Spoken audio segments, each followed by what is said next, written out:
eu vim falar com vocês de um livro que está sendo muito injustiçado. Olá, gente, eu sou a Nina e esse é o Hora de Ninar.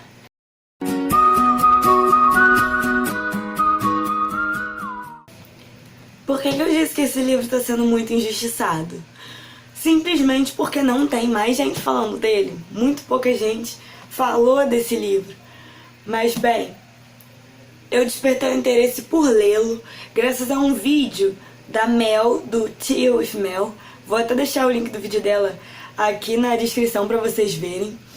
E assim, depois de ver aquele vídeo eu fiquei tipo, quero muito ler. E comprei, li e vim falar pra vocês as minhas impressões sobre o livro. E dar também 5 motivos para vocês lerem Nyx, do Nathan Hill. Bem, para começo de conversa, esse foi um livro que eu demorei um pouquinho pra ler. Confesso que eu enrolei um pouco pra ler ele. Por quê? Porque ele fala muito sobre política. E eu comecei a ler ele na mesma época que eu comecei a tomar ranço de política. Mas enfim, não estamos aqui para falar sobre isso. E o primeiro motivo para eu ter gostado tanto da leitura desse livro foi justamente a política. Por quê? Porque apesar de estar numa fase que eu tô meio com ranço de política, a maneira que esse livro aborda a política, a maneira que ele fala sobre o assunto, chamou muito a minha atenção. É um livro que mostra os dois lados da coisa, sabe? Que abre muito a mente da gente, que assim, me ensinou muito quando o assunto é política. Tipo, claro, não é um livro especificamente sobre política, mas, assim, as coisas que falam sobre política nesse livro me ensinaram bastante. A segunda coisa que eu amei nesse livro foi as diferentes épocas em que essa história se passa. Porque vai falar sobre os anos 80, vai falar sobre os anos 60 e vai falar sobre 2008. O livro é dividido em várias partes. E cada parte se passa em uma dessas 3 épocas.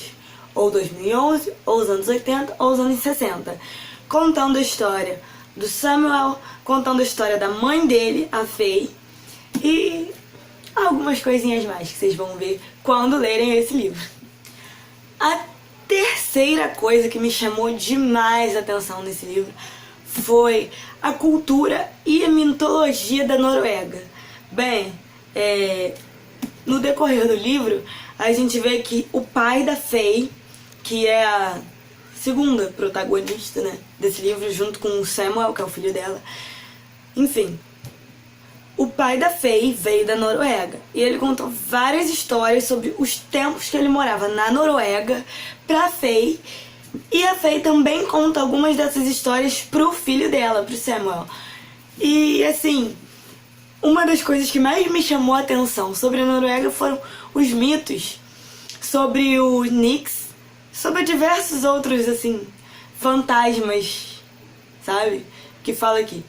Como assim, Giovana, você gostou de mitos sobre fantasmas? Bem, eu vou ler aqui pra vocês a história do Nyx, que é, inclusive, o que dá o título a esse livro. Relaxem que não é spoiler. E vocês vão entender porque eu gostei tanto. A mãe de Samuel lhe contou a história do Nyx, mais uma das histórias de fantasmas do pai dela, o mais assustador de todos. O Nyx, disse ela, era um espírito das águas que vagava pelo litoral em busca de crianças, especialmente aquelas intrépidas que andassem sozinhas. Ao encontrar uma, o Nyx se mostrava a ela na forma de um grande cavalo branco, desencilhado, mais amigável e manso. Abaixava-se tanto quanto possível para um cavalo, oferecendo o lombo para que a criança montasse. No início, as crianças ficavam com medo, mas no fim das contas, como poderiam recusar um cavalo só para elas? Então saltavam para cima dele. E quando o animal se erguia de novo, descobriam-se 2,5 metros acima do solo e se sentiam deleitadas.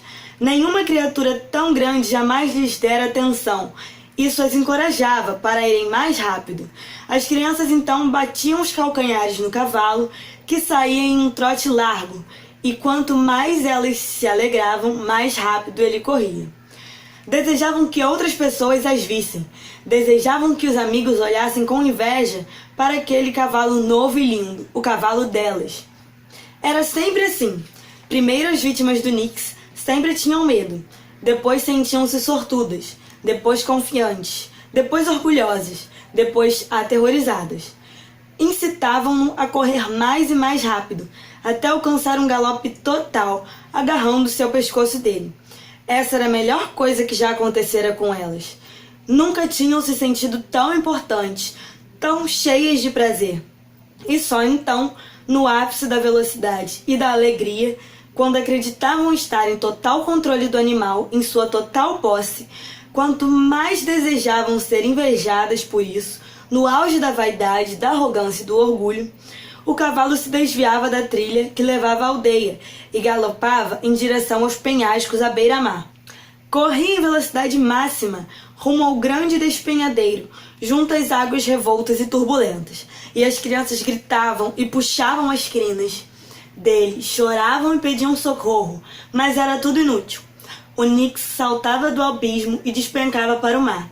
As crianças continuavam agarradas ao pescoço dele enquanto caíam, e caso não morressem despedaçadas nas rochas, afogavam-se nas águas geladas. Essa era uma das histórias que fez escutar a do pai. Todas as histórias de fantasma que ela conhecia tinham vindo do vovô Frank. Adiantando mais um pouquinho, a Fay diz para Samuel que o lema dessa história, ou seja, a moral da história é: as coisas que você mais ama são as que mais irão machucá-lo. E tipo assim, por mais dura que sejam essas palavras, elas têm um fundinho de verdade. E essa história, assim, sabe, me encantou muito.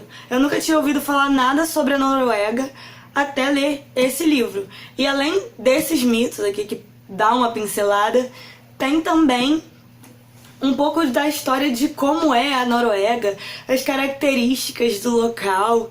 E assim, eu achei isso muito interessante, porque eu nunca tinha lido nada que falasse sobre a Noruega, sabe?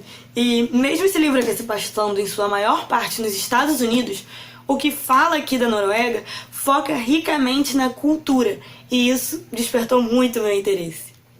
O quarto motivo que me fez gostar muito desse livro, e que eu acho que vocês também vão gostar, são as relações familiares. Bem, a princípio, o Samuel era muito apegado à mãe, mas quando ele tinha 11 anos ela o abandonou, ele e o pai dele. E sumiu, e simplesmente, muitos anos depois, quando ele já era adulto, sabe, ela reapareceu na vida dele. E assim, o Samuel, ele tem, né, esse choque, tipo assim, pelo fato da mãe ter voltado à vida dele depois de tantos anos. Ele começa a tentar entender tudo o que aconteceu. Isso não é spoiler, porque tem na sinopse do livro, então não é spoiler. E assim, sabe, o relacionamento do Samuel com a mãe, tudo o que acontece entre eles dois, o relacionamento do Samuel com o pai, que, tipo, a princípio foi super contra o Samuel encontrar a mãe dele. Também, né, a mulher abandonou os dois, né? Então você até compreende. Enfim, toda a maneira que acontece isso no livro, toda a maneira que o autor descreve, assim, ai, foi muito bom. Não tem outra palavra pra descrever, sabe? Foi uma coisa assim, que pega, uma história que te faz, assim, aprender com as coisas que acontecem. E o quinto motivo é: nem tudo é o que parece ser. Bem, sobre esse motivo eu não vou poder falar muito pra não dar spoiler, mas assim, na medida que a gente vai lendo, sabe, em vários capítulos as coisas vão acontecendo, a gente acha que é uma coisa e quando vê é outra. E eu adoro livro que faz isso, sabe, com a minha mente. A gente vai pensando uma coisa e quando vê, na verdade a outra é completamente diferente. Sei lá, eu acho que isso abre a mente da gente pra outras possibilidades. Então eu gostei bastante disso e isso acontece muito nesse livro. Vamos às considerações finais sobre Nix. É um livro que eu gostei muito. É um livro muito descritivo. Isso que foi que me fez também enrolar um pouco pra ler. A diagramação dele não é muito boa, sabe? Deixa eu achar uma página aqui. Ó, as letras são meio pequenas, tá vendo? E eu acredito que o fato das letras serem pequenas e tal também me dava uma preguicinha de pegar ele pra ler às vezes. Mas quando eu pegava pra ler, eu lia várias páginas de uma vez e lia bem rápido. E é um livro de quase 700 páginas, sabe? Mas apesar de ser muito descritivo, não é um livro que tem muita enrolação. Acontece muita coisa e assim, por mais que a história principal seja focada lá no Samuel e na mãe dele, os outros personagens, sabe, também têm as suas histórias que também prendem a gente, que também cativam a gente, que também nos fazem ter uma certa compaixão, uma certa empatia pelos outros personagens, nos faz querer, sabe, que eles se deem bem, nos faz torcer por eles. E eu gostei muito disso também. E, assim, por ser um livro tão rico, sabe, tão bom, tão gostoso de ler, eu acho que as pessoas deveriam lê-lo mais. E eu não vi falar tanto desse livro. Eu acho que ele deveria ter sido mais hypado. Enfim, essa é a minha opinião sobre o livro Nyx. São os motivos pelos quais eu acho que você deveria lê-lo. Se você gostou desse vídeo, deixa o seu joinha, se inscreve no canal. As minhas redes sociais vão ficar aparecendo aqui do lado, se você quiser me seguir por lá. E se por algum motivo desses que eu dei aqui no vídeo, você ficou pelo menos um pouquinho curioso pra ler Nyx, comenta aqui embaixo. E é isso. Até o próximo vídeo.